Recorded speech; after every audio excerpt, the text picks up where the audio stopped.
सारे संतों ने बहुत कुछ सुनाया है। पहले हम संतों को थोड़ा नमन कर लेते हैं। सम्मानित मंच, पूरे उत्तर प्रदेश के कोने कोने से आए हुए संत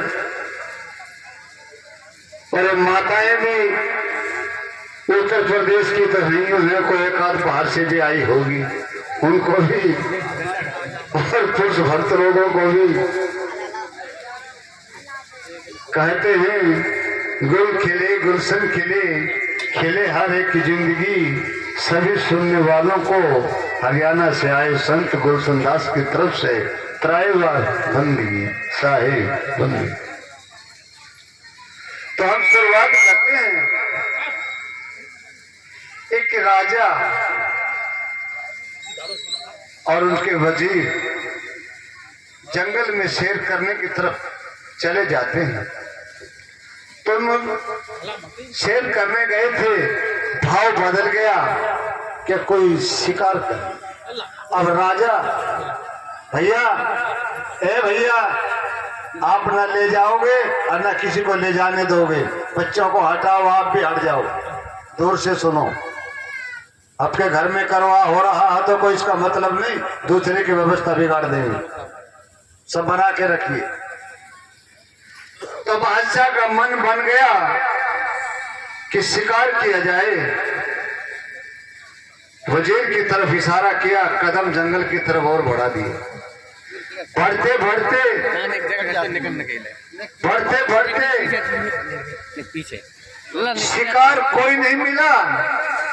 जंगल में इतनी दूर चले गए, शाम हो गई। वापिस नगरी में आने में रात हो जाती। राजा ने विचार किया, शेर शिकार भी नहीं मिला, कोई न गीदड़ फुंकार मिला। अब तो जंगल में कहीं रुक जाएं तो अच्छा है। तो उन्होंने देखा, कहीं दूर से नजर पड़ा, कोई दीपक जलता हुआ दिखाई दिया।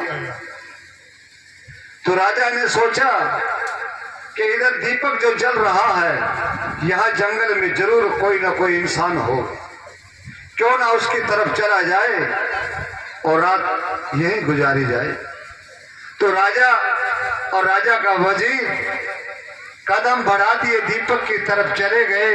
रात हो गई, दीपक के पास चले गए तो टूटी हुई एक चारपाई मिली। समझते हैं टूटी चारपाई, टूटा हुआ चारपाई मिली। और वहां एक मटका मिला, मटके के ऊपर एक पत्थर रखा, पत्थर पे कोई गिलास रखा। तो उससे महसूस होता है कि यहाँ कोई इंसान रहता है। ये चारपाई है, दूसरा पानी का प्रबंध भी।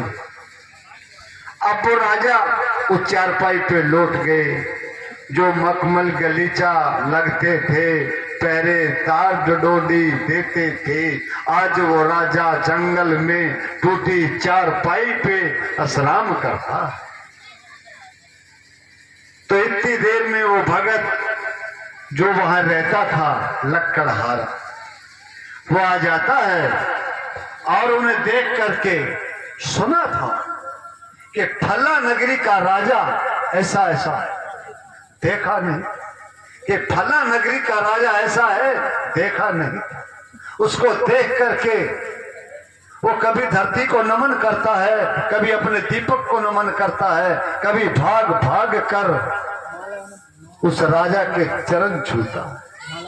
ये प्रभु मैं आज क्या देख रहा हूं इस घनेरे जंगल में, और वो भी एक इंसान, और टूटी झोपड़ी पे बैठा, टूटी चारपाई पे बैठा। ये मैं क्या देख रहा हूं? कभी अपने को छूता है, कभी राजा को छूता है। ये हकीकत है या मैं कोई सपना देखता हूं? कहानी का तात्पर्य ये है, कुछ लक्कड़हारे के पास एक बकरी थी और कोई साधन नहीं था खाने पीने का। अब कहानी कहती है, एक थन का दूध राजा ने पिया और एक थन का दूध उस वजीर ने पिया। दोनों छक गए। यानी कि पेट भर गया, तृप्त हो गए, दूध बच गया। बाकी बचा दूध उस लकड़हारे ने पिया और जैसा भी टाइम था, हाल हवाला था, उसके अनुसार रात का अवसर गुजार। अब सुबह हुआ, राजा ने विचार किया कि इस लकड़हारे ने जैसा इसका हाल था उससे बढ़कर हमारी सेवा की, क्या इसको दिया जाए, क्या इसको दिया जाए जो इसकी गरीबी दूर हो जाए। बोले सदगुरु भगवान।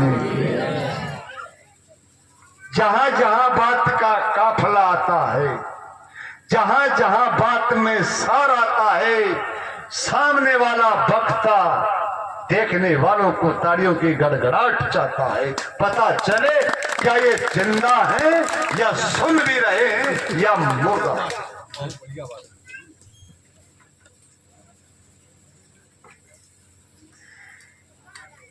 इधर आइए महात्मा जी, क्या नाम है अपना? सुदामा।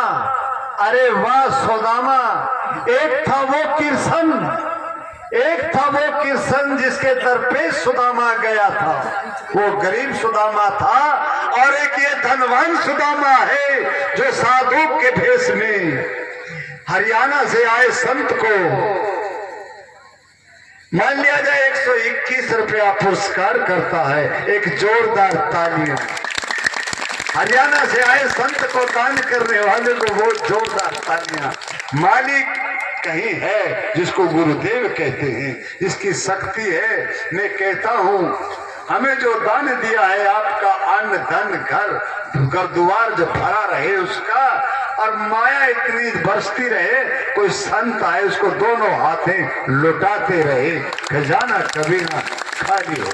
बोले गुरुदेव की।